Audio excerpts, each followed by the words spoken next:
But our society now is denigrating marriage. It's denigrating, like fidelity. It's okay to cheat. It's okay. Porn's okay. You can do any type of sexuality. That's okay. That's not going to affect you because sex is just physical. It's like do whatever you want to do. I mean, this is being pushed, but I believe, and porn and everything like that, it's a depopulation agenda to prevent people from having families, and it's also for the destruction of society, the breakdown of society, because if you look at all great empires that collapse, they have sloth and decadence, gluttony, on food. Look at the food thing. Look at the throwaway society, the greed, the hedonism, which is all about me. Look at Instagram. Look at what I'm eating. Look at what I'm wearing. Look how cute I look.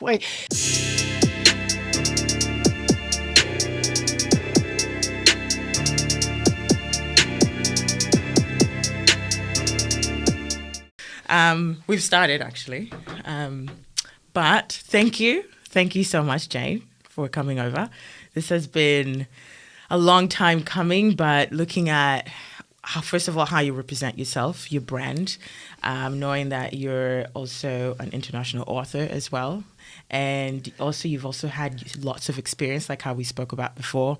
I like how you don't call yourself an expert and more of, I say a guru, which is the same, I guess, but in a way you also have an interesting story about kind of where you came from. You're the catalyst as to what made you who you are today.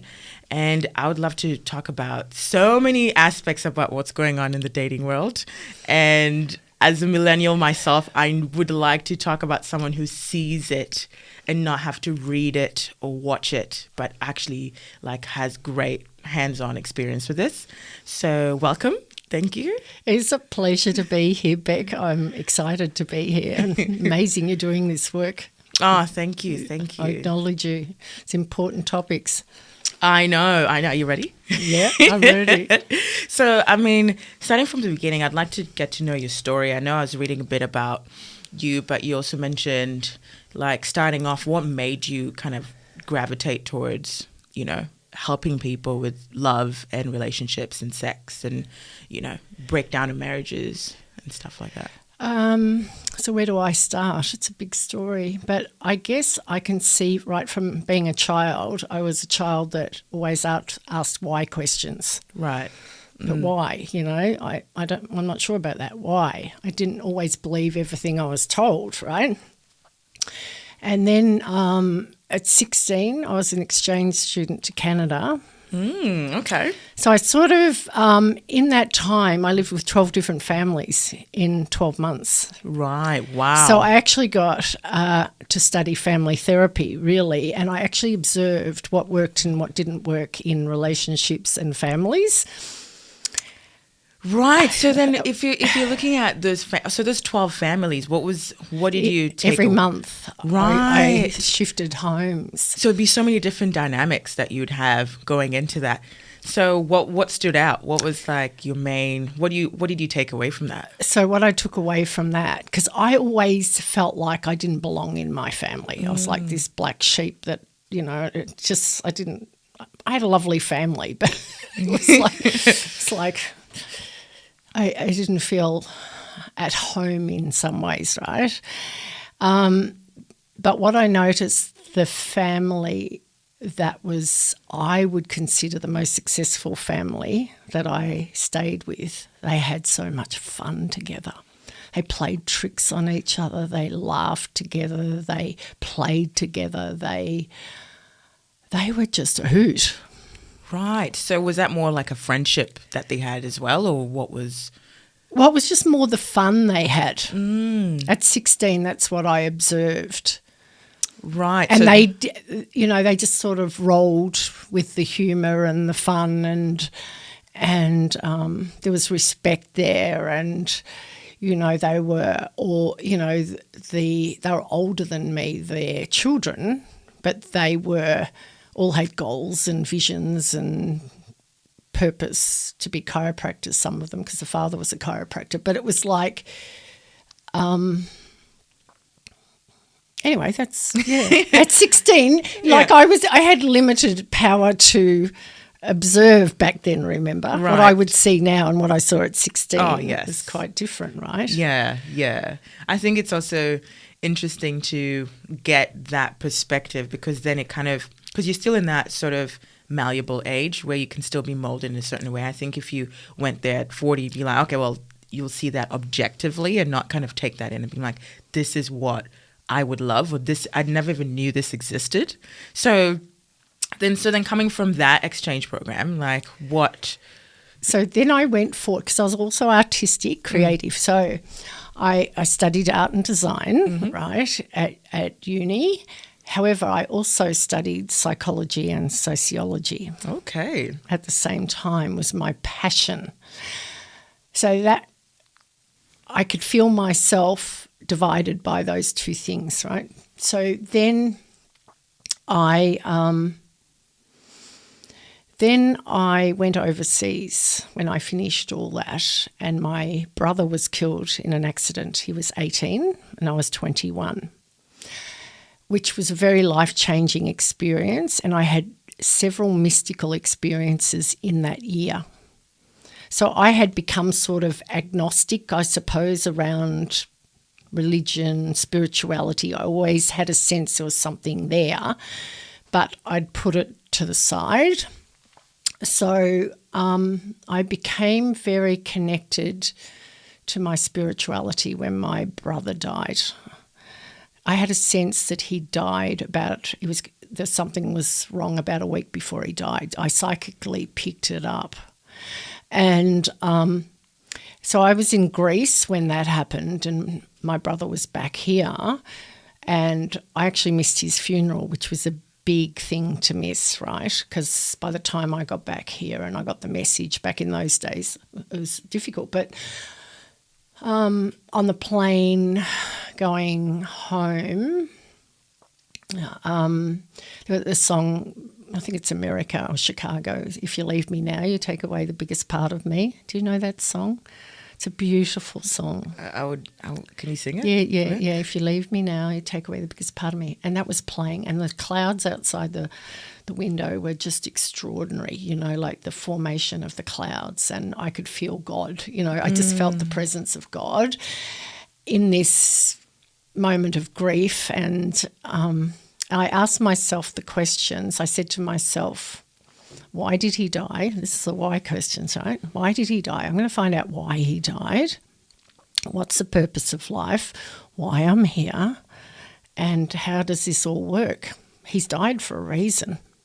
That was my existential questions that I asked at 21, which a lot of people won't get to those questions at all in their life, right? Yeah, absolutely. So looking back, I can see I was quite a wise soul, and I also got to see that he had died for a higher purpose,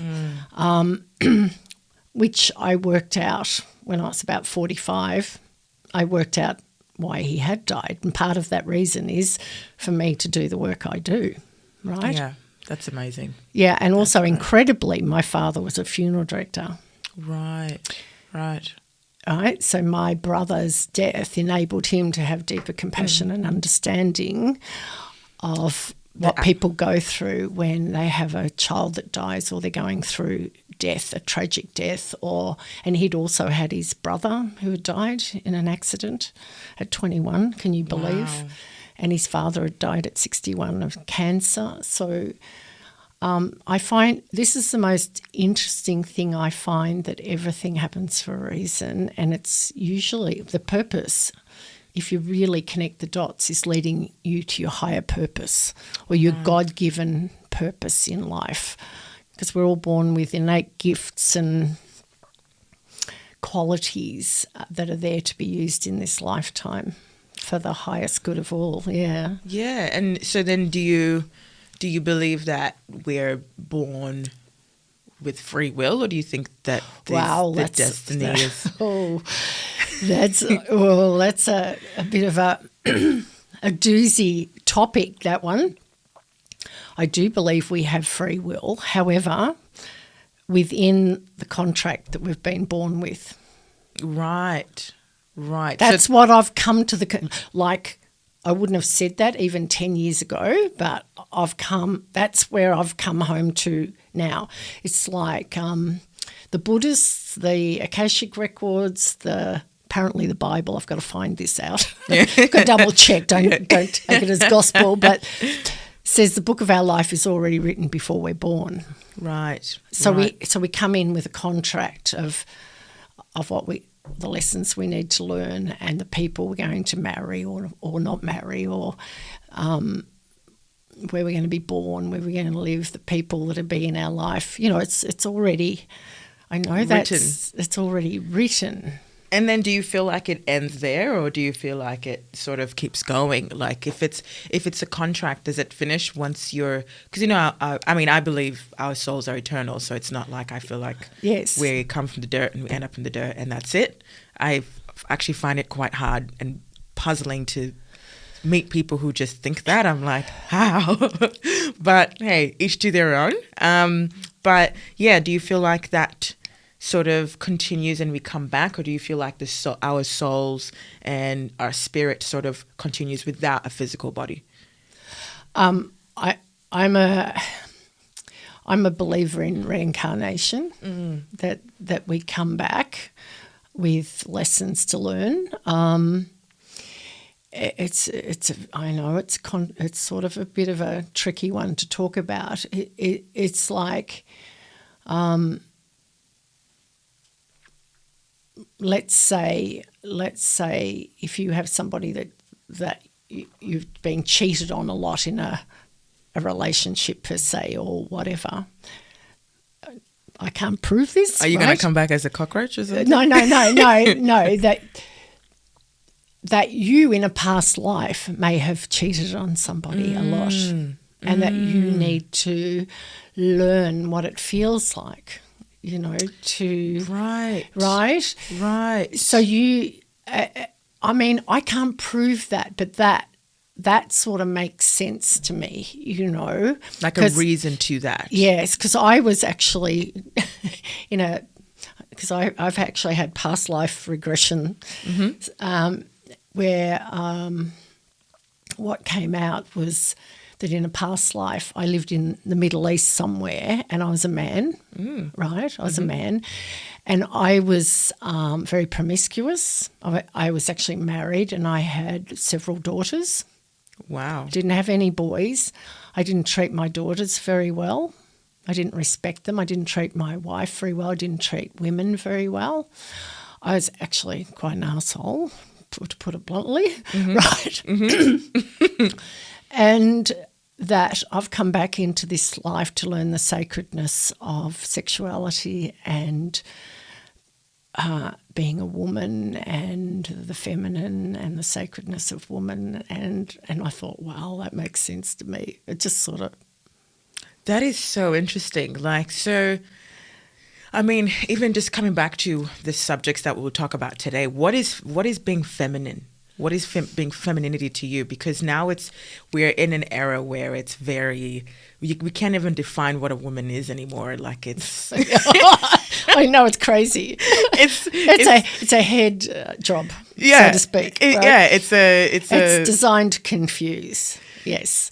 So how I describe it with men as well. So there's an authentic masculine, and there's a weak masculine. There's an authentic feminine, and there's a destructive feminine. I suppose there's a destructive masculine as well. There's two sides. Like there's always two sides to everything. So the weak is the destructive. Right.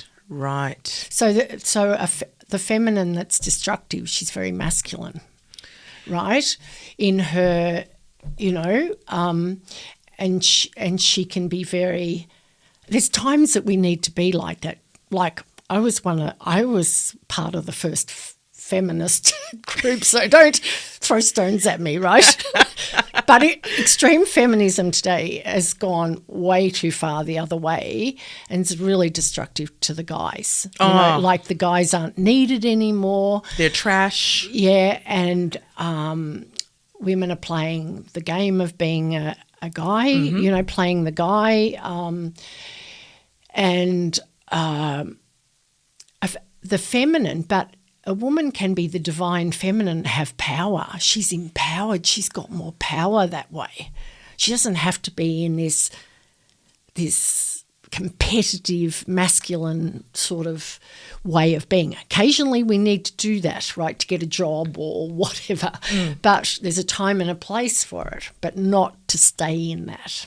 Right. And it's interesting because a lot of women don't understand the power in femininity. We just see that as weakness. It's weak, right? yes. And then we've been sort of brainwashed to think the man is powerful. Let's be the man. And the men are looking at us like, first of all, you don't want to come over here. It's pretty tough on this end, being a man in this world. But also, they look at women being like, you have so much power in your sensitivity, your nurturing, your emotional, and in your intuitive, sexuality, sexuality, and in your intuitiveness, the things that we take for granted, but we're just there trying to like make ourselves so tough, and then I just want to ask all these extreme feminists in 20 years, how's that going for you? Yeah, how's that working?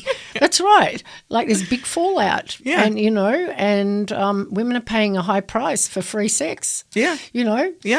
Paying a high price for playing that game. So, I'll give you an example. I had to help my son move into an apartment. This was years ago, him and his girlfriend. Well, I didn't have to, but I was. Yeah. And they weren't there, so I had to open the place up and let the removalists in, right? And the removalists couldn't get the table into the apartment, right? And he said, have you got any tools in your car or whatever? I'm going to have to undo this table, right? I said, just go downstairs. There's some young people sitting down below having a drink or whatever. I'll ask the guys down there, whatever, if they've got tools or whatever. So I go down there. And the guys are like, yeah, I'll come up and help and blah, blah, blah. But there was this woman took over, young girl, she took over. I can do it. She was up there first. She had the tools. She took over. And I said to her, the guys were coming up behind her, right? And I said to her, it's okay, let the guys do it, right? Yeah. She goes, well, why should we let them do it? We can do it. Right? You can. We can do it. But why? Yeah, and the guys said to me, I'm glad some woman gets it, right? Because, that's emasculating the men. They feel that they're unneeded, and then the women complain that they're not masculine enough. That they're not masculine enough and they're wusses and they won't ask the men for help. Exactly. One of the most beautiful things you can say to a man is, can you help me with my car? Or, look, I'm a bit stuck. Do you mind? Would you be able to help me do this or whatever? It's like men need to feel needed. Yeah. Women need to feel heard. But men need to feel needed and appreciated for what they do. And respect is a huge factor to that I think, because women are like, well, I can earn the same amount of money. I can be a boss bitch. That's actually what girls are doing and talking about these days. I don't need a man. I have a sperm bank, right? I don't need to get married. I don't need to get married. And actually, because since we're going this way with men, I don't even need to have kids until way later on. Where I'm like, okay, fine, freeze your eggs, do all of that. But why would you also willingly want to be a single mom and struggle and carry both? I mean, being raised by one, it's very hard, right? So why would you intentionally want to do that? I'm not saying if there's a breakdown of a marriage or something. Of course. It happens. Yeah, yes. That's it. That happens. But why would you want to put yourself in that situation and then complain that life is hard? That women, and then also they see that single women. So if you look at men and being single, they're saying, oh, the epidemic now, single men, lonely men. But it's like, but if you see single women, we're called empowered, right? Which is like, what is going on? So even this whole kind of, fixing things in the like Black community, women, especially Black women, have to be strong. So we've been seen as, it's in a way, I'm happy now that a lot of women are talking about it. Also, too, women, Black women in particular, need to lay off of that strong thing. That's a trap. Because when you say words like strong Black woman, it makes us superhuman, and it makes people think, oh, we can conquer anything, and it's almost like superhuman. Yeah. And so you have to be careful with that strong. You want to be strong, but that can't be your label, because that in and of itself will scare a man. But, it kind of dehumanizes our experience and to say, oh, you're strong, you'll be fine, and we've been kind of programmed to be masculine, right? To carry the load, to get blisters on our fingers, obviously. To be super women, to do everything, to be perfect at everything. Yeah. And then in my last relationship, after a while, I'm just like, I'm weak. I don't care. I don't care if anyone sees I'm weak. I like that he helps me carry all the things, all the heavy things. Beautiful. I don't want to be the person, oh, I'm going to carry that. I'm going to fix that. No, it's exhausting. And why do that when a man wants to do that freely and he sits in his power wanting to do that? Absolutely. Yeah. It makes him feel good. Yeah, exactly. And it makes you feel like, he has to feel like the woman's hero. Yeah, yeah. There's actually, just gonna get this.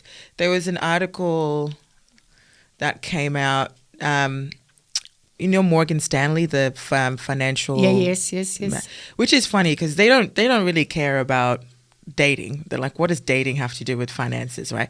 But they reported that by 2030, 45% of women and the active women in society, so 25 to 45, will be single and childless. Right. Yeah. Which for them is great because it's consumerism, taxes, like pretty much great money for them.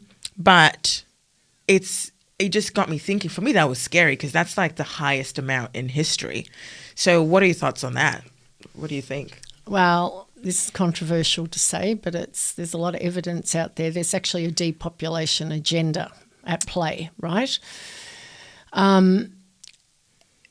I want to premise this with that we live inside of, I'm going to say two, it's more than that, but it's like we live in two major matrices, is that how I say it? So we've got our own matrix in our head from our family, our growing up, our experiences that we had, our beliefs about things, and a lot of them don't serve us. That's part of why you have a coach or a counsellor or whatever, to look at why you're getting a certain result, because there's certain beliefs there that aren't serving your life and they're unconscious, right? Mm-hmm. So that's our personal sort of matrix that we don't know what we don't know about ourselves that drives our behaviour and our results and our choices. But there's another matrix, which is what you're talking about, which is this, that's why television's called programs, right? Programming, like Netflix and programs and everything, which is, that advertising, the narratives that are pushed, it's denigrating marriage. Like I have people, young girls and men, they're afraid to put on their dating profile that they're looking for someone meaningful. They weren't looking for a meaningful relationship. They're looking for marriage and to have a family. And it's like as if it's a dirty word. It is. And I've actually said, but you'll get rid of all the people that don't want that. That's perfect, right? Yeah.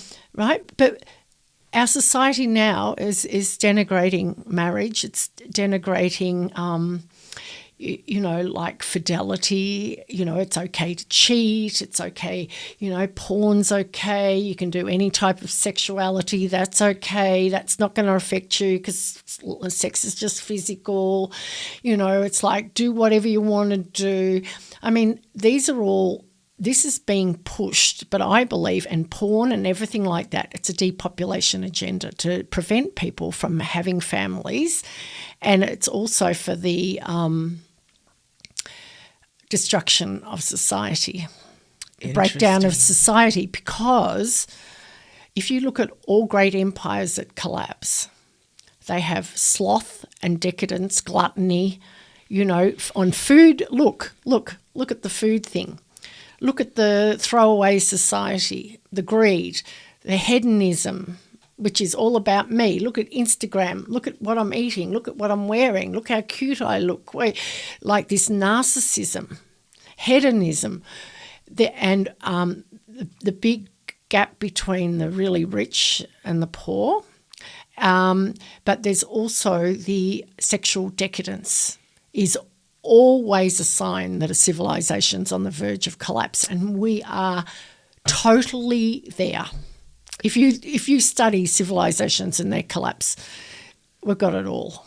Wow. And wow. Okay. I mean, I always thought we were on the verge of a collapse in a new era, because we also went through the golden age as well. So like when you look at, Dark Ages, there's that little, I can't remember from history class, but you seem to have a better grasp on it. But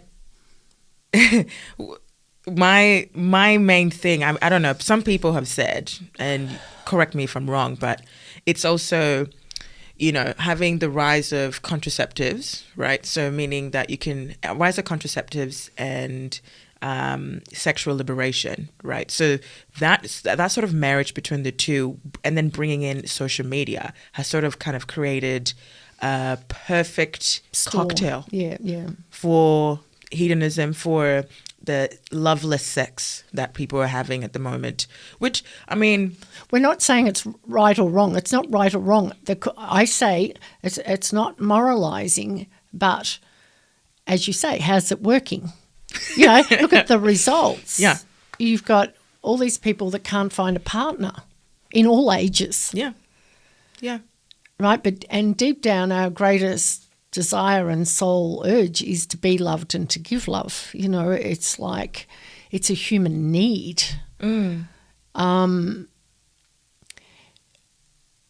So it is, it's, and one of the big things that's so destructive to men is porn. That's designed to destroy masculinity. Right. And also people don't realise that's like a cancer. Like there's erotica that's people can watch that's a little bit different to porn. And if you look how accessible it is and how easy it is to see, women are sexualised more than they've ever been in history. Men can see more women, naked women, different hair colour, different sizes, in half an hour than men throughout history might have seen in their lifetime. But then do you think that's also why there's a rise of, I don't know, incels, like the involuntarily celibate men who aren't able to, who want to have a sexual partner or want to get into intimacy, but can't just because they're not seen, or they're not deemed like the throwaway, right? They're not deemed as people in society that women want to mate with, right? But so they turn to OnlyFans and they turn to adult content, really. And because there was another article I was reading, and they were saying, obviously, the mixture of having accessible pornography there, and then also what was interesting was in OnlyFans, which I'm pretty sure people who'll be listening would know what it is. It's like a subscription service for adult content, really. But you can also have other things like showing your feet. Or whatever turns you on.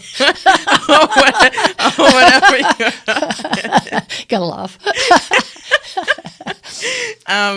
But the main I guess but the main request for the women on these OnlyFans pages, when the men would subscribe, would ask for the girlfriend experience, right? They wouldn't even want, they there will be the graphic stuff that's automatically there, but they would ask for the girlfriend experience because They want the connection. Yeah. and because they don't even know what that looks like. They only know it through a screen. That's the only way they can ask for it. As to going out in the real world, shut your computer down, integrate, see how the real world is, because you can end up in a little bubble thinking that that's all there is, and all girls are just objects, tits and ass. Yeah. You know? And then even though they might not be maybe highly sexually desired, they're also kind of shooting themselves in the foot and creating a fantasy world, right? Absolutely. It's not. It's actually a problem for a lot of men. A lot of men. It's one of the main things I deal with. Gorgeous men, that are watching too much pornography. They can be in a relationship, they can be married or whatever, and because they lose interest in their partner, they're not interested in sex, right? Because when you see so many, how can you be with one woman when you're seeing all these different vaginas and boobs and whatever, right? It gets boring being with one woman, but also all their sexual energies going into that. So they haven't got any for their partner. But what they often will come to me is they've got anxiety or depression, or they've got no idea it's the porn causing it, right? Or that they've got a erectile dysfunction. Like a lot of guys, and particularly young men, because the guys around 30 particularly have been they've been the generation that's had the most online porn, 35, that period of time. And I see guys in their 20s and 30 got erectile dysfunction. And they can't hold a relationship with a woman. And is it because of how they've viewed a woman? No, it actually mucks up the dopamine system in the brain and all sorts of things. There's a whole science behind why porn's so dangerous. And it's how on cigarette boxes they've got smoking causes cancer. I think every porn video should say.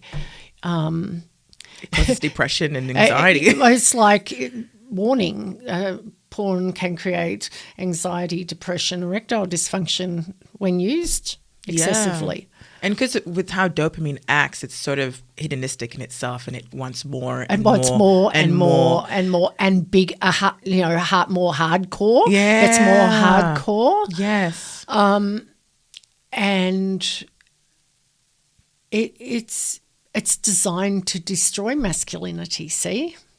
Yeah. And then they haven't – also it takes like the ancient masters of sexuality, the Taoist, it's like the tantric teachings and everything is, and guys don't realise what I teach them. It's like the more a man ejaculates, the less the more he loses his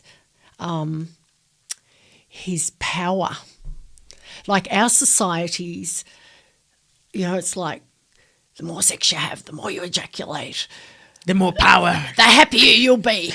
You're a man, I jerked myself off, this many times today or whatever. Yeah, but it's actually the opposite. So do you believe in the no fap movement, which is keeping it, not, what is it, no choking the chicken? Yeah, like, well, that's one of the ways that men can, it helps them get off porn. But it's so addictive. It's the most addictive thing on the internet. Yeah, right. So it takes dedication and commitment to be able to leave that behind, and it's always like a drinker or a smoker. It's going to tug at you, but it's also to direct your sexual energy, because sexual energy is not just about sex. It's actually can be used for good or for bad, It's like, as we know, sexual energy can go into really dark places. But it's actually, sexual energy, because a lot of people just think, you're horny because You're a guy. it's just to have sex, but it's not. That sexual energy is a turbine that can be transformed and transmuted into money, into business, into creativity, into sport, into, it's like... Yeah, it's funny. Into transformation, into purpose, and it's not just for procreation and stress release. But we've reduced it to that, right? Which is the unfortunate thing. I think it sort of ties into what I was going to say with the hookup culture that's happening now, especially, I mean, when I got out of my last relationship, I was 27, but I got in when I was 22. So I missed a whole sort of, that really, what do you call that era? The 20s. Oh yeah, the wild times. The wild times, right? Where you explore and you be a bit naughty. Right. So that development time. Exactly. I missed that actually when I was younger too. Yeah. Or what people call the hoe phase or whatever it is that people do. I'm just like, okay, you do that. But I got out and then COVID hit. Right. So then there was no sort of experimental things until the bans started getting lifted and I got on online dating. And then that's when I was in the jungle. It's like a little cub, like, everyone has the best intentions and I'm a good person and they should be a good person too. That's right. And because that's just how I saw dating when I was 22. So I hadn't really matured that way dating wise. So coming into that, it's just savage. There's ghosting, and even just, the current dating world, there's either if you don't give someone the right attention at the right amount of time, they'll just find someone else. And then because there's this false sense of, how do you say it? Like there's an illusion in the options you actually have. Right. So the apps that there might be something better around the corner. Yeah. That whole maximizing effect of, and then, so I haven't been on the apps for a while. I realized every time I leave there, my mental health diminishes. So I'm like, I don't think I'll go to the same shop that sells me rotten bananas every time. I think I'll maybe go to a different shop. But anyways, they've created these apps like the slot machines, right? So they know how to give that dopamine. With colours and everything. Yeah. Yes. With the notifications. Yes, 100%. It's like, oh, you got someone who likes you, or someone just super swiped you, or extend the match. Oh, no. And it's just, it feels like I'm at Crown sometimes. But then, they might say, and I'm not trying to blow steam up my ass or anything. I'm sure most, You sure? But I'm sure most women, because they said that 60, like they did a Tinder study, and they said 65 of the people on those apps are men, right?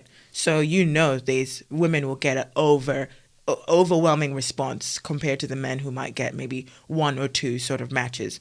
So you're looking and they're like, oh, you've got 500 people nearby who really want to get to know you. And I just came from the gym and I swear to God, there was no one, right? Like they give you that. So then let's say you go and meet someone in real life, or you might connect with someone. You're like, no, but I got a hotter guy there and I got another hotter guy there.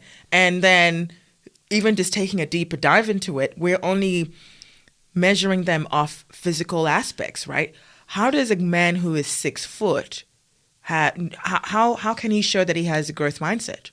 How can he show that he's kind and he's amazing? That's right. His character. Yeah. That's right. Great smile. Okay. You got a six pack and you have a great tan. That's great. We're matched. Maybe that kind of boosted up my self-esteem a little bit.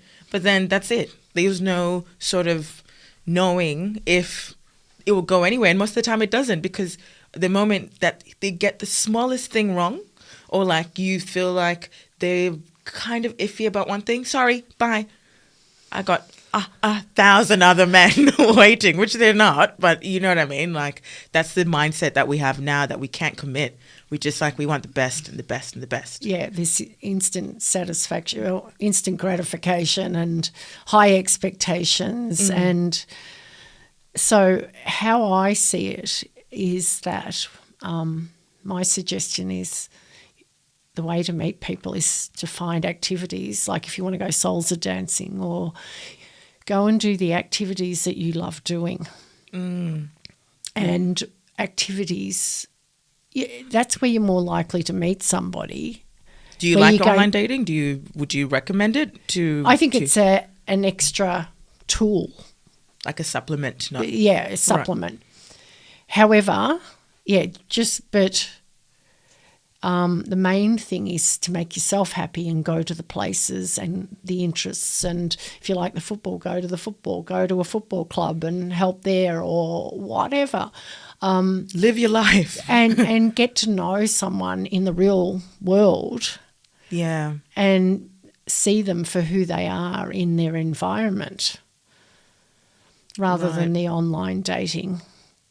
Yeah, which is... And also you think about it even in supermarkets or anything. You just need to say, like you can compliment a guy, in the supermarket, say, oh, I really like your tie or whatever. I mean, just practice being open to people, and people pick up that you're open or... Smile. Like I'll often say, not because I'm interested in the guy necessarily, but it's like, I love your car, great car.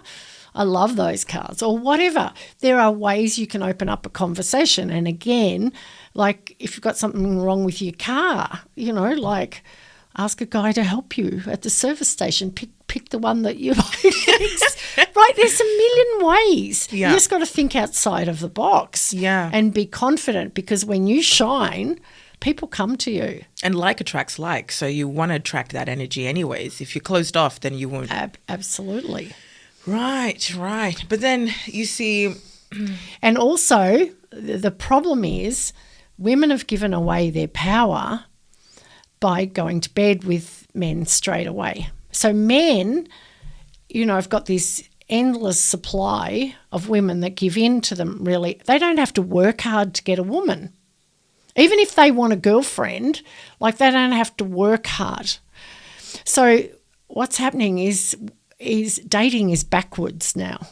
I love that saying, dating's backwards. Like the sex is like, let's go home to your place. Like there's no courtship and time. Like there have been some studies done that if you date a man for about 2 months, you can show, touch him and show interest in him and get close to him, all that. But you don't go to bed with him, you don't go home with him, where people get into trouble, go to their place or whatever. But it's like you'll find out if he's interested in you as a human being or he's just there for your body. But you see, I feel like also women are so scared of rejection that they feel like they place their sexual value as to their actual internal value. 100%. And they 100%. Say, I don't want to lose him. He's really hot. I feel like I know he has options. So how can I get him to stay? I'll just spread my legs and I'll let him. And I'm like, that's the complete opposite of what you should be doing, right? Because he has like he'll just, and also guys have that. I don't know. When I speak to the guys in my life, they're like, yeah, we have like a sleep with or marry. Yeah. There's no in between. Like I'll start sleeping with her and then I'll think no. There's 2 different categories of girls. So, and you could be a really good wife material. You could be amazing, but if he puts you in there and you kind of decide to be sexually vulnerable too quickly, a lot of guys just like, nope, sorry. How many? Well, they've got nothing to.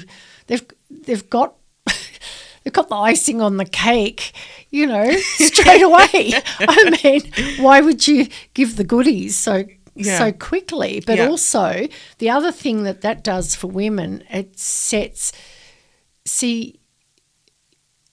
And people could say, well, women have got needs too. They've got sexual needs. True.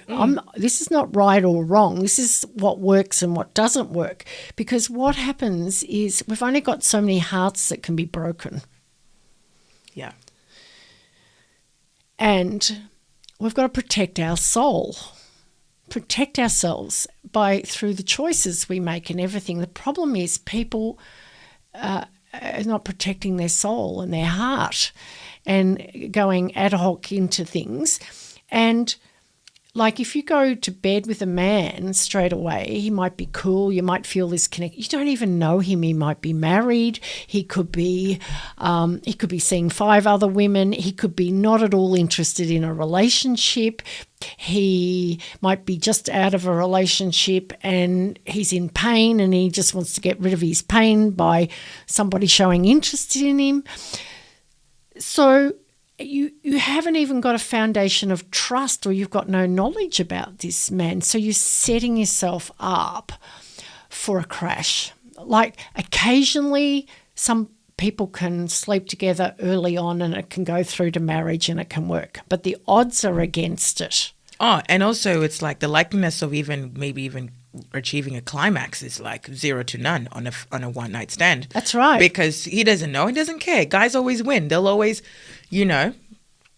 bust a nut or whatever it is that, guys say, but they'll always achieve that. But for a woman to even have it, so let's say they're even going just for pleasure. They're saying women have needs, but your needs are not being met. No, they're not. They're not. And also, I know this is controversial, but women are different to men. They right? Our brain, we are totally different. Men's brains, it's easier for them to sleep with different women and not be so emotionally affected. But for women, our brain, everything is connected emotionally. And, we, in our DNA, our body is always searching, our evolutionary DNA, our body is always searching for the man who is going to be the best mate for our offspring. So that's why for women, if we usually have sex with a man, we want him to come back. Because our body, it's our natural instinct, and it's not as easy for women to sleep with a lot of different men. They can do it if they're drunk or on drugs or whatever, because you've got to shut down your heart. Which is dangerous. Which is very dangerous. And the other thing that happens is more chance of STIs, chlamydia, which can make you infertile, having abortions. Like you can be an emotional wreck from all this stuff.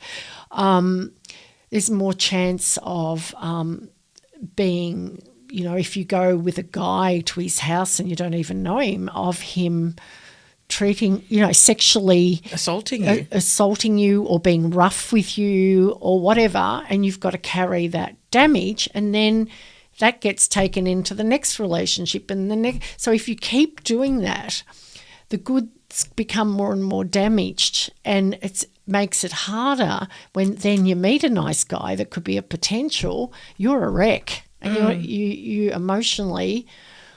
And also your body, if you've slept with a lot of different people, your body is confused, because the body on an evolutionary DNA is saying, so you might choose a guy, think, this guy I'd like to stay with him long term or whatever. But the body's wants to reject him, because it's like, I don't know who you want. I'm confused. And also because it's also survival instinct. So it's like, we don't know who's who, so just reject them all. Yeah. And the body it's like the body is, and so then that makes the woman, I'm not sure if he's the one, and then she might shut down sexually or whatever. And I can see now why all cultures and religions have had boundaries around sexuality. Now, I'm not one to say no sex before marriage. I'm not that. But I do believe in no sex before exclusivity and commitment. A commitment which is a possibility, a commitment to the possibility of exploring our compatibility for longer term. Which is what a relationship is as well, right? Do you feel like a relationship is just still sussing? Well, not sussing, but it's just exploring your compatibility but exclusively. Yes, yes. And it might be the possibility, the commitment and the possibility of exploring to see whether we're compatible long term, because you've got to both be wanting to go in the same direction, obviously. And that we review it after 6 months or whatever, or for you to be authentic enough to me and honest enough to me if you feel this isn't working, that we move on. But it has to come from an authentic place that we're both looking for a long-term committed relationship. We're looking for something we can build a life together, or whatever your vision is. Yeah, because it's actually, there's this, I think most of the things that I'm saying as articles, I'll just put them on the screen so then people can actually find it. I don't want people to think I'm talking out of my ass or making up. Yeah. But they were saying also with like one night stands, the more you do it, it rewires your brain into only wanting the short term things. So your actual ability to gain, so let's say you do that, let's say for all through your 20s, you're just doing one night stands. So your brain actually reverses its ability to make meaningful connections. So by the time you're ready to actually have a permanent or a more permanent situation, you wouldn't know how to. That's right, like, correct. I don't even know what this, and that's why there's also a rise in commitment phobia. People are like, I don't know what this looks like. And every guy that I've been intimate with has always left every time. And I'm like, yeah, but that's not the reason. And not all men are trash. I think it's also the men that you're picking, you know. Well, I think it's time. It's really time for women to step into their sacred, empowered feminine. And men will step up. They will be your hero. They will come to the party, you know. Because I see men in my practice where they feel like they have to have sex with the woman straight away sometimes too. You know, they've got this thing, this pressure. I went out with this woman and she wanted to jump into bed straight away and I didn't really want to, but I felt like I should. And I had anxiety because I thought, God, I've got to perform. You know, it's going both ways. And I'm saying this to the men as well, you know, like be this man that says, look, I'm really attracted to you, but I really want to get to know you as a person first and as a friend, and let's take it slow and enjoy our sexual tension, and so we can get to know each other's humanity first rather than our sexuality. It's like you're preaching to the choir, but the choir is quite small these days. I think a lot of people are very caught up in a certain way, and I love that we're talking about this because we're kind of giving people a reality check as to this. It's all fun and games until it's not, and you're ready to, you know, people are like, oh, I'll settle down later. And you're like, but women's biological clock too disappears very quickly. Yeah. And, you know, that's the narrative too for women. You know, I don't know whether you listen to Jordan Peterson. Oh, I love my Jordan. God. I'm going to see him on Saturday Oh, night. my God. Yeah. I've seen him before, but I love it. I love his stuff. But it's like that women have been pushed this thing that your career is most important, right? Career is most important. And you've got this generation of women, you can be a top lawyer or whatever, and then you get to 50 and you haven't got a family. You know, you haven't got any children or a family and a partner. Lonely. And, you know, I see women, you know, that get to 50 who haven't got a partner and haven't got children, and maybe their parents have died or whatever. Like, you can get away with it when you're younger. You know, you start to fade and you're not as sexy looking, as you don't have the opportunities or the choices that you did when you were younger. Like, it's a big wake-up call, and, you know, people can have breakdowns and all sorts of things at that realisation that they've missed out on that.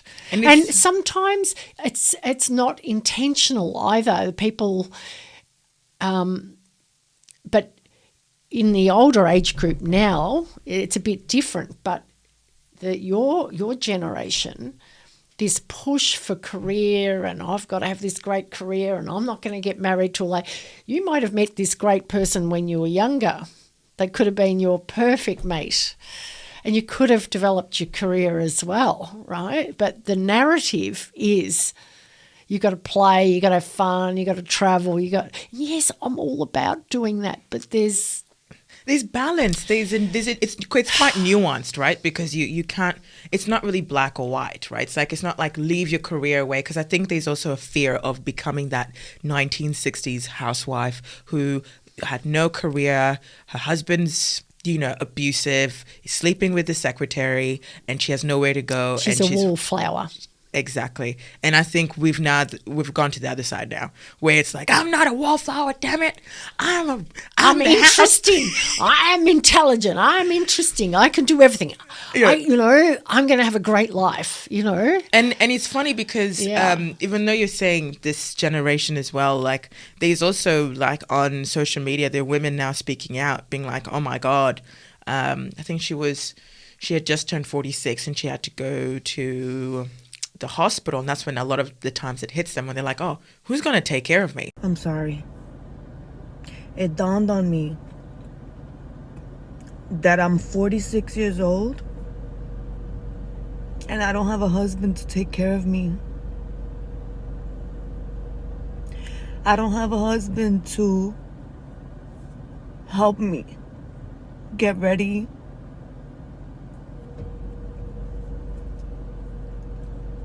I'm 46 years old and I still need my mama to take care of me post-op. I still need my sister, which whether I had a husband or not, they would be there. It just sucks. And I'm fucking tired. And I make jokes about the fucking buffoons that I have been encountering in dating. But in reality, this is my reality. This is my reality.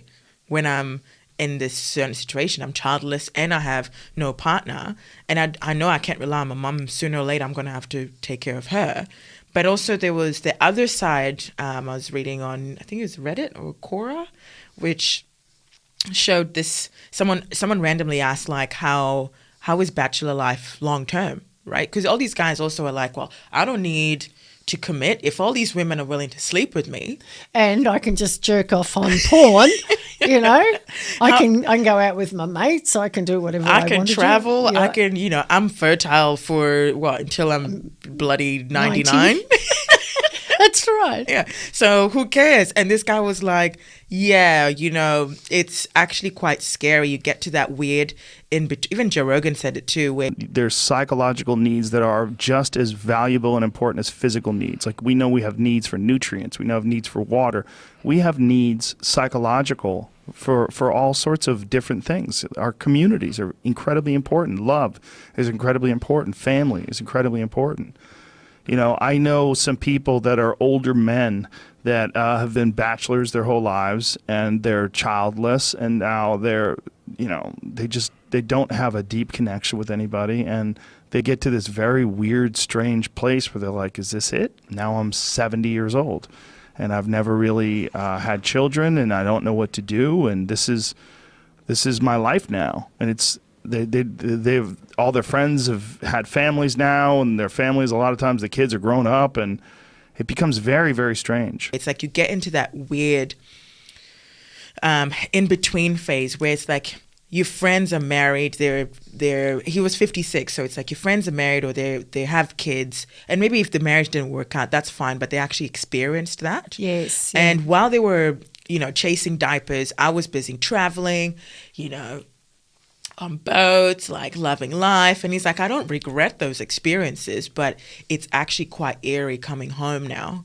and it's just me. Yes, yeah. And I just don't. And because also he was like, it's just a caution to men and women is you get more caught up in your values and what you want, which is nothing wrong with that, but very set in certain routines that you don't even want to budge and let anyone else in as you get older. And it's that hedonism thing. It's all about me. I want what I want. You know, I remember even in me growing up, my mother said to me, your generation's very selfish. And I used to defend it to the hilt. But I can see, you know, that was my generation was the start of it. It's all about me, my power, you know, I'm going to do what I want to do. It's all about me, right? But it's gone on steroids, you know. Oh, it's on now. steroids. Yeah. It's and I think also the sense of community is. It's also a reason why I'm also just doing this podcast, is just to have people around being like, hey, you're not alone. This is also what's happening. Because I feel like when I've had conversations with people, they agree, but they're just scared to talk. They are. People are scared to talk about it. I remember this happened recently. It would have been before COVID. You know how there's this narrative out there. It's called toxic masculinity, and you know they're always pushing this thing about men being abusive to women and all this. And, you know, there's a push against the white man as well at the moment. Anyway, I remember, because I was speaking to some other guys that do men's work and are in the field I'm in, and I said, we need to go out into the media and speak about this narrative, because women can be very abusive as well. This toxic femininity. It's very toxic femininity. Nobody's talking about it. I'll have men, you know, that I'm counselling, and they'll be talking about how their mother used to bash their head on the concrete, you know, and what mothers do to their children, and, you know, what women will do to their partners too. They'll bash and hit and throw. But there's no help. Right? There's no help. So it's like, so we had this conversation that we needed to go out into the media and actually balance it, because it was so much against men, and talk about generally what that was all about. And I don't know whether you remember Bettina Arndt. Do you remember her? She was very much in the field of relationships and sexuality. And she actually got an award. I can't remember what it was, award for something that she did. And but she beat us to it. She went out and she started talking about this. Do you know what? She was censored. She was crucified. She lost her award. I've never even seen her. She was ruined. I haven't seen her. I must Google to find out if she's doing anything now, but it was like as if she was destroyed, that she came out and went against the narrative. What's her name? Bettina? Bettina Arndt, Bettina Arndt, I think it is. Arndt, or Arndt. Right. So this is a classic example of how the media are skewing everything. Everything is skewed. Agenda. It's all a narrative. It's all a trajectory to have people believe the mainstream narrative on everything. And sexuality is that as well, which is in the movies. As we say, it's okay to cheat. You know, you don't have to stay married for very long. Who cares? Just get split up if it doesn't work. And, you know, and yes, sometimes you need to do that. But we haven't been taught how to create relationships. It's the most important thing. We haven't been taught about sexuality. They're two of the most fundamental things that are sacred to us. But we learn it from a screen. That's the problem. It's like, it's skewed, and it's false. It's all these false narratives of how we've got to look and how we've got to perform and how you can just jump into bed with each other, and it's just there's no emotional or spiritual impact of that. Exactly. And also I think women are lying to themselves, thinking that they're fine. I'm savage. I don't need feelings, you know, because we, again, still competing with men, you know, and men, at the end of the day, men are going to win at this game. Not saying that it's a game, but meaning like if you're going to keep sleeping with people over and over again. Well, they're not winning either. That's the sad thing. They're not winning because they want connection, deep deep down, they want deep connection like the women do. Deep down, everybody does, right? So they're not winning either. I don't think either side are winning. It's really sad, actually. So it's time for this to change and go back more to the old way of courting and of taking your time with somebody and honouring that person as a human being and not seeing them as a...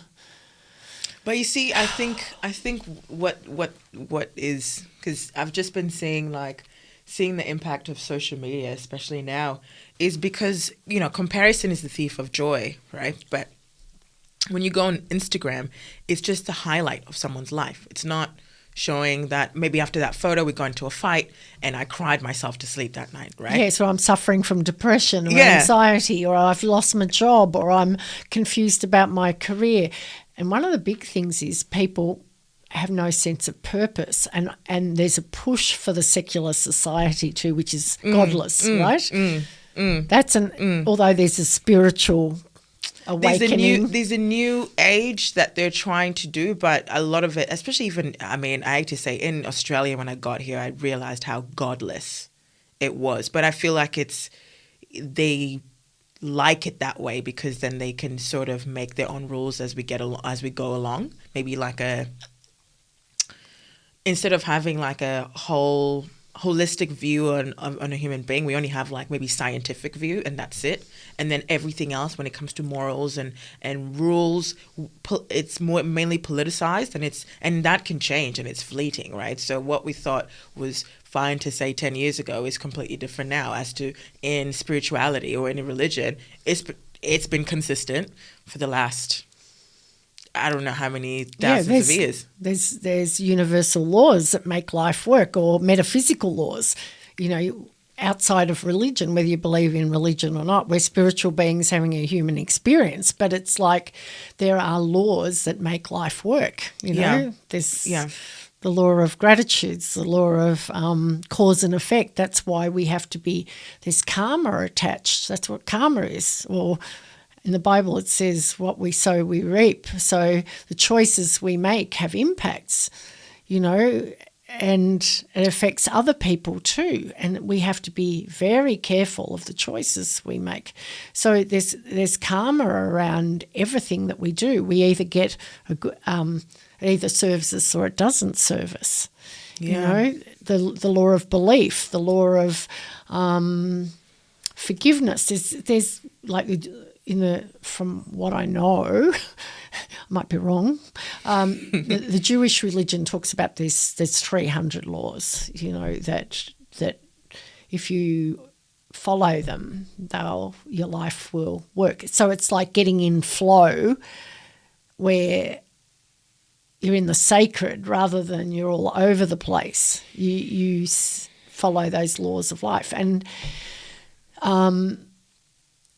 you can Google them, you know, on YouTube, and that the universal laws that make life work or whatever. There's lots and lots of them. But when you get present to, if you follow those, you'll be happier and more fulfilled.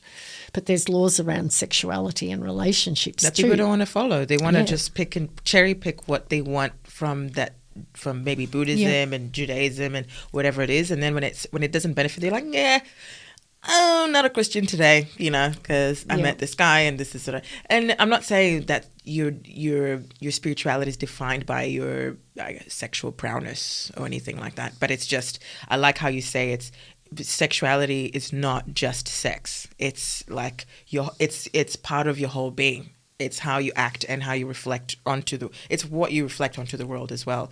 And it's our like, and for women, forget how, you know, like for us, why it's different too is our body is our temple, right? And when we have sex, it's internal. For a man, it's not, right? So if you think about our body as a temple, are you going to just let anybody into your house, you know, that you don't know very well, or somebody's got dirty shoes, or you don't know who they are, you know. It's like it's a sacred place, our body. It holds Yeah. our soul. Yeah. So, that's that theory about what we eat and what we put into our body. It's a holistic thing, but it's easy for us to, what's the word, not to honour our temple and just think it's just a body. Which is also, I mean, seeing your body as a temple adds a spiritual aspect to it. So when you are someone who doesn't believe in any of that and sees us as just organisms or primates, then you can easily fall into that hedonistic lifestyle of sexual consumption, overconsumption, really. And I mean, I do have a question, like why is it though that people sort of attract the same sort of toxicity or the same sort of partner over and over again, right? Because if you're, let's say, working on yourself, and maybe this is just more also a personal question as well. I love you, girl. You're great. But yeah, like, is the pattern, how do you stop the pattern? Obviously there's therapy, which I'm an advocate for, absolutely, but it's also seeing it before it happens, right? You want to see Jake from 10 years ago and leave him there, right? You don't want to be attracted to that sort of person again. So how do you make sure it doesn't happen, and why does it happen as well? So it's coming from childhood. Oh, snap. It always never fails. So there's saying, give me a child till they're 7 or 10 and I'll show you the rest of their life, right? And the patterns are all set up also from mum and dad's relationship, what their relationship was like, the stories that you created about relationships and love. Your imprints are all in your unconscious mind. And also your first experience, your sexual experience, or your first boyfriend or whatever. So it's all unconscious. So you have to go back into that too. And you set up a character to survive. We all do, right? Right. So if you think about Beck, we'll put her up on the, whoops, I think I know, it's knocked fine. that, It's all right. on the Princess Theatre, right, as a play of your life. And she created herself in a certain way to survive in the world and to be validated, to be loved and to be liked. So you've got certain behaviours that serve you and certain behaviours that don't serve you. And there's certain behaviours that will sabotage and will also want you to pick the wrong partner too. Right. So then if you find, it's so interesting you say that, because then because obviously I'm currently in a healing journey first before I even start trying to attract people. Because for me, is when you come from a place of divorce and daddy issues, I feel like I'm the perfect girl for a fuck boy who's going to come and be like, perfect, daddy issues. I can treat you like shit. So, and I feel like a lot of girls talk about the same thing as well. But it's also with the healing journey, because a lot of the times then you defend why you want to keep that same person in your life. You're like, Because no, it's what you know. it's all you know. It's what you know. That's your love model of love. Yeah. So to do the opposite is quite difficult. Your psyche's not going to want to do it. Right. Right? So that's why it's really important not to rush into a relationship, because you're going to have the awareness and you're going to ask the questions that you need to ask to figure out whether this person is that pattern. And the more Right. you're going to create that space and boundaries, which is going to protect your soul, and your awareness from what you've learnt about yourself will know the questions to ask and to know the red flags. There were once green flags. That your body still will want to go with it, Right. but you'll be tested. It's like I say to people, imagine the angels are upstairs and they go, righto, she thinks that she wants somebody different. She thinks she's learnt the lesson. I'm going to throw her down. This person, he's going to be really hot or whatever. Yeah. Let's see if she passes the test, right? So that's how it's like, until we learn the lesson. I mean, I think it's also like in my sort of spiritual journey as well. Before I go on a date with someone, or I'm getting to know someone, I'm like, God, just give me a sign. And he usually gives me a tiny sign. I'm like, no, give me a bloody sign. He gives me a bigger sign.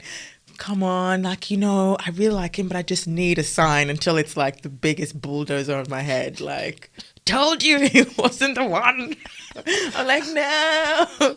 And that's sort of been like a lot of situations with even some of my friends and colleagues, like, who are still dating at this time. It's just like you try not to make it a game of rules, right? Like, make sure you don't sleep with them too early, but then also make sure don't seem too needy, but then also act like you're nonchalant and you don't care. Like, we're sort of over the games of dating. It's just about being authentic. Yeah.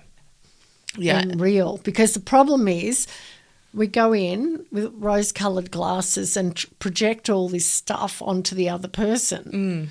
And then people say 6 months later he changed. No, he didn't change. Or she didn't change. She was always like that. You didn't ask the questions. Oh, I didn't know he took drugs.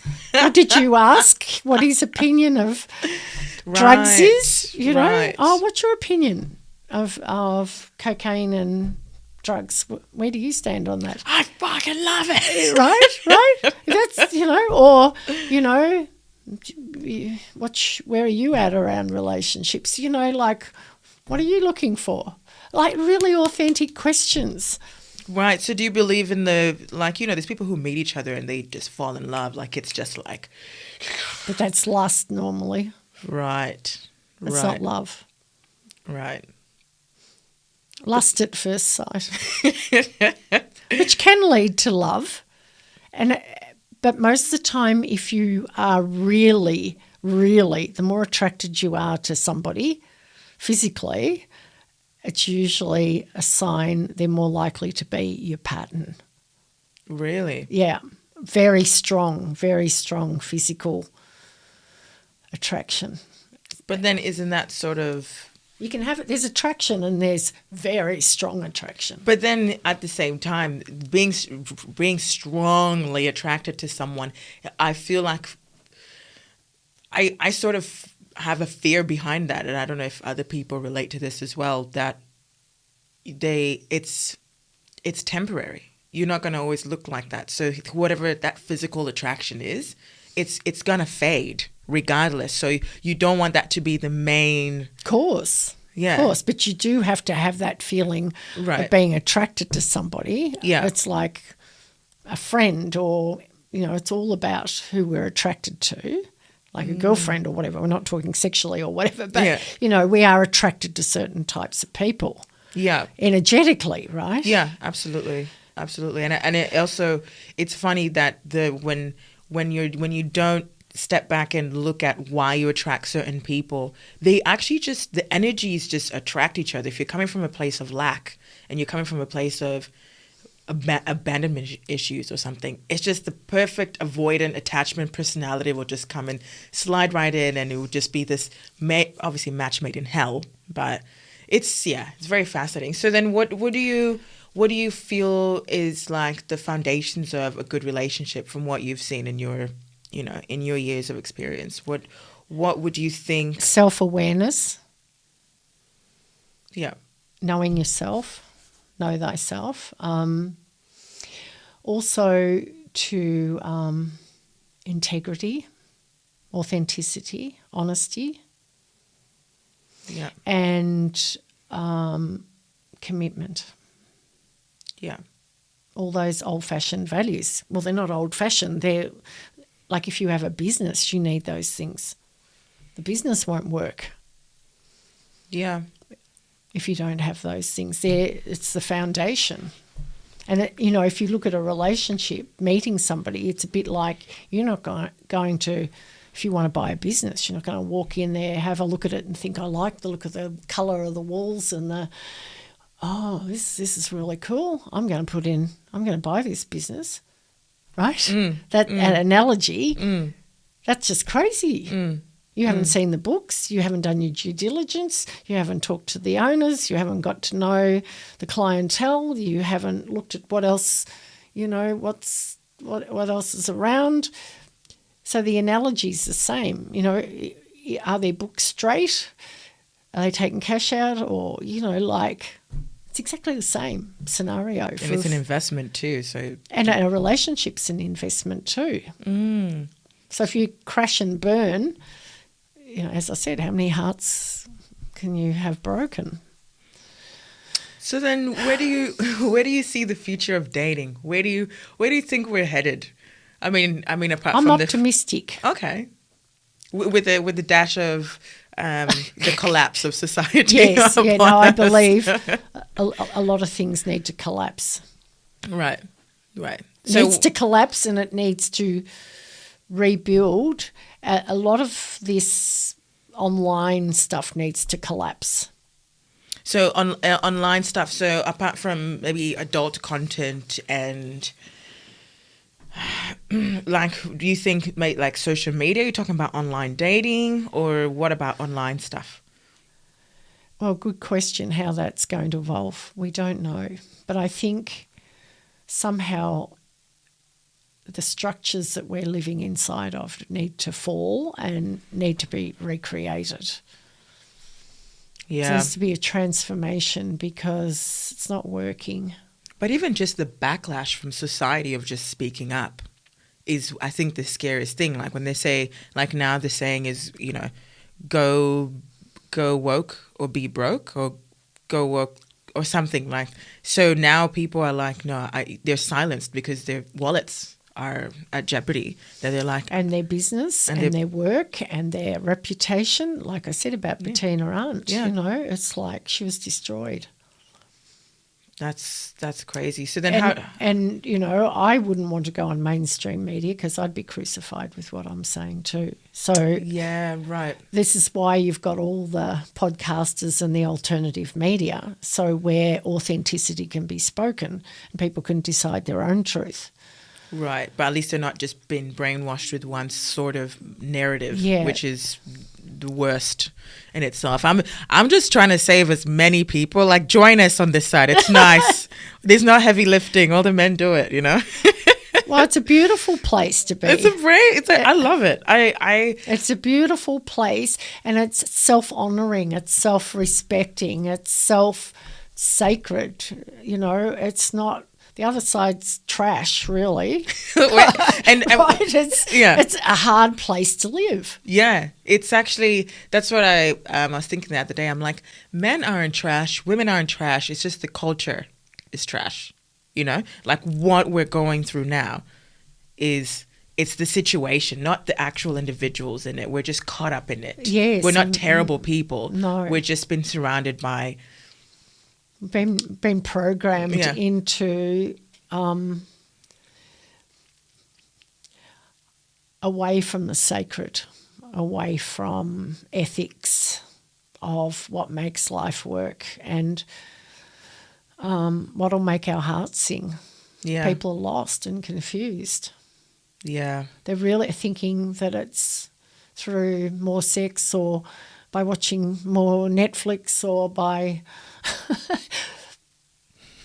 watching more football or whatever, but there's a lot of emptiness because there's a spiritual void. There's this void there, and they can't work out what it is. Right. So what just as we're getting towards the end of this, but like what sort of, because I'm just curious to know what sort of men and women do you usually interact with? What are the most prevalent, either in age or situation? Are they married? Is it single? Is it? Well, I concentrate mainly on couples, right? Yeah. So normally between my youngest couple, isn't this amazing? They were 23. They'd been together like 6 years, like childhood sweethearts. Wow. How amazing to come to couples counselling. Oh, my God, I honoured them so much. So it's such a privilege to hear people's stories and to support them, to get through to the other side. They don't all make it. Yeah. Sometimes it's too late by the time they get to me. Too much dirty water under the bridge. But they've been the youngest, but mainly I would say 28 to 60. It's that wide range. That's a huge range. Right. And is it are there any tips or advice that you can give people from all that information you've seen, how to, you mentioned self-awareness, you mentioned respect, and also people mention like communication and making sure that you're present in the relationship. Is there, from this vast amount of people, is there anything you can say maybe to be like, maybe avoid this, or maybe try, if you see this happening, that's a red flag, you should maybe seek help to someone like... I think there should be like a license test. There should be right. pre-marriage or pre-relationship course for everyone. Right. I think that should be compulsory, personally. But our patterns, we've got to realise our communication patterns are our parents' patterns too. We can change those, but we don't even realise. Because my mother she's still alive, is her pattern, bless her heart, she doesn't know any different, but, it's like a passive aggressive. And I learned that's how you communicate. You just shut down, you sort of sulk and you go quiet and all that. Like, that is so destructive. It's so destructive, but so many people do it because people don't know how to speak. They don't even know how to articulate what they need to say. Yeah. So there's defensiveness, there's stonewalling, there's contempt, there's criticism. All those things are killers in relationships, and they're commonplace because that's how our parents parented us. Right. And what about infidelity? Where does that stand? Do you want to do another topic? Okay. Okay, just briefly. So people think infidelity is a lot about sex, but actually it's not. It's actually like people wanting to feel alive because there's a part of them that's dead. And is that they don't realise that. But does that have to do anything with the spouse themselves, or is it an individualized experience? Is it for them to work on, or is it for the couple to work through? The couple need to work through it because obviously with infidelity there's a lot of pain. It's considered the greatest trauma that a relationship will go through. Right. It's very traumatic because it's not so much about the sex. It's actually the lies. It's the lies that are more painful than the actual act of what's happened and being deceived. So that's where there has to be a lot of forgiveness, and there's got to be a lot of transparency and conversation and boundaries put in, and also working out what was going on that tempted that person to do that. But they're still 100% responsible for doing what they've done, but it's also looking at the whole context of why it's happened. But it's always, because when people, even before people are in a relationship, people have lost parts of themselves and they think a partner's going to fill that. Right. So they come in half empty and they... and it's like, my partner will make me happy. But no, the studies show if you're not feeling fulfilled as a single without a partner, you won't be fulfilled in a relationship. Yeah. So we're expecting this partner to fulfill us and fill us up, and that, again, if we have more sex, I'll be happier. Kids, and they bring kids in too. Yeah, or if we have children, we'll be happy then. And it's not how it works. It's like what are the parts of you that you've lost? And it's usually to do with creativity, your the things that your passions, your joy, your purpose. What is your, what aren't you fulfilling in what you've been born to do in this lifetime? Interesting. So it's like, or adventure and fun. And a lot of the times people will go into a couple and they forget about adventure and fun. Personally, and as a couple, they're stuck in this security thing of just routine, doing the same thing. And they forget to keep the dating going and the fun and the adventure and the laughs and like even just how the family, you talked about the family at the beginning, that, when you were... and the humour and the fun goes out of it. And so what happens, a human need, we need uncertainty. We need certainty and security, but we also need uncertainty. That's why if we don't get it within a relationship and within our own life, we go to the dark side and look for it, which will be affairs. It'll be drugs. It'll be whatever. So there's a dark side and a light side of how you can get fun and adventure. You can go skydiving, or you can go mountain climbing, or you can whatever. You don't have to go and have an affair or brothel right? or whatever. Yeah, whatever. So there's this. Everything has. We can either, is that saying, is the devil's on one shoulder, the angel's on the other. Like, the dark side's always going to want to pull us across and be destructive to us and to others. Yes. The temptations are always there, and we're always being given that choice. We can do it, but there's going to be a consequence to it. Might be fun for a while, but it'll end up... destructive. It's end up being destructive, yeah. So then do you feel like we should be fulfilled first before looking for someone? We're never going to be totally 100% right, but obviously the more fulfilled we are in our own life, the more functional we can be in a relationship. Right. And we will be more of a gift to another person, and water finds its own level. So you're more likely to find somebody with similar energy, or you'll find someone with the absolute opposite energy. Which you become like a rescuer. Savior, right? the savior. The savior, the rescuer, right? Right. Okay.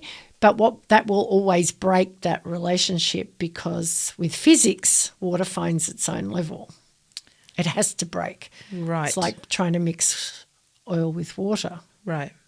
They separate eventually. It has to. Yeah. From a point of view of physics. Yeah. So anybody can have a relationship. It's like the homeless on the street. I'm not denigrating them in any way, or you're mentally ill on the street, or they can have a relationship, but their self-worth and is very low. So they'll have that water finds its own level. They'll find a relationship with somebody on the street with them, right, that's in a similar situation. But that relationship will be more dysfunctional. Right. So the more you're functional and together with yourself, the more chance you can have a more functioning relationship. But you've got to have a look within yourself. Where are you out of integrity in all areas of your life? Look through your finances, your house, your health, everything. Where am I out of integrity? Where am I got commitment issues in all those areas of my life? What am I not committing to? Where am I not being honest with myself? What parts of me haven't I grown? Like it might be spirituality, it might be emotional intelligence. It's like going through all those. What areas in my life do I need to address to fill myself up? To fill my cup. To fill my cup up. So I'm a gift to somebody else. It's not what they can give to me. It's like... Because that's hedonistic as well. That's not going right. Back to me. Yeah.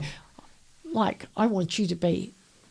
are you good enough for me? It's like, hello, what have you got to give? Exactly. What do you bring to the table? What do you bring to the table? Which actually now is actually it's a really good question. What's your point of difference? Yeah. you know, what can you bring to the But the problem with women relationship? now is when you ask a modern woman now what they bring to the table, they're like, how dare you ask me what I bring to the table? I am the table. I haven't heard that one. That's very hedonistic. I'm like, the table and the legs and the nuts and the bolts. yeah, see? but who built the table? Yeah, I wonder. So it's sort of gotten to that. So that's why I was just touching on that, just to show how ridiculous things have gotten, that women don't know what they have to bring. And even just closing up, like knowing women, I don't know about men, but from what I've seen with women, they don't know what men actually want. They want to force men to want what they want. Correct. Right? They, when a man is like, I just want a woman who's fit, who's attractive, who likes to cook, clean, has a stable job. They're like, no, you can't have that. You want a boss lady who is this and that. They're like, no, I don't. And I don't want one who talks back like that either. They're like, oh, you're misogynistic and So, and I don't know if men have have been consistent in what they've wanted for a long time. And women... Men have got simple needs, actually. I've got 2 sons, right? I learned that. They just want to be loved. They just like good food. They're quite simple, right? Yeah. They haven't got complex needs, and they want to be needed. Yeah. Yeah. And appreciated for things they do. They want to be encouraged. They want to be good at their job. Yeah. Which is and loved. so simple. It's not that hard. We've made it so complex. Exactly. So where can people find you? Are you? I know you have your website as well, which Yes. I'll post it on here and link you Yes. down below. I'll also post the books that you've published as well, which I think could be a huge aid to a lot of people. I think people should also go back to reading books instead of watching videos. I'm also talking to myself as well. After they watch this video. Read a book after you watch this Maybe video. I'll transcribe this one so they can read it. But yeah, is there anything else you'd like to say? This has been an absolute pleasure. It's actually been so mentally stimulating. It's been eye-opening, but also quite refreshing having this conversation. That's not just about one-dimensional sort of way of thinking and just looking at our lives holistically. So I really appreciate you coming on, and hopefully we can chat again in the future when more chaos ensues. I would love to come back, and I will honour you as a young woman doing this. It's so badly needed, this authenticity in this conversation, and whereby marriage and children and love and connection aren't dirty words. And we go back to the sacred. Yes. What life is sacred. Yeah. We've only got one life. Yeah, no. And say hi to Jordan for me. Jordan Peterson. I will. Where's his I think he's at the I don't know, he's the tennis centre or a gift shed. I can't remember. I'd have to check the ticket. That'd be awesome. I might have to see him next time. There But might be a seat vacant still. You never know. Get on. When is it? Why are we promote? I'll talk about this after, because I'm not promoting this. Okay. But thank you. And see you next time. Thank you for coming. Thank you. Amazing.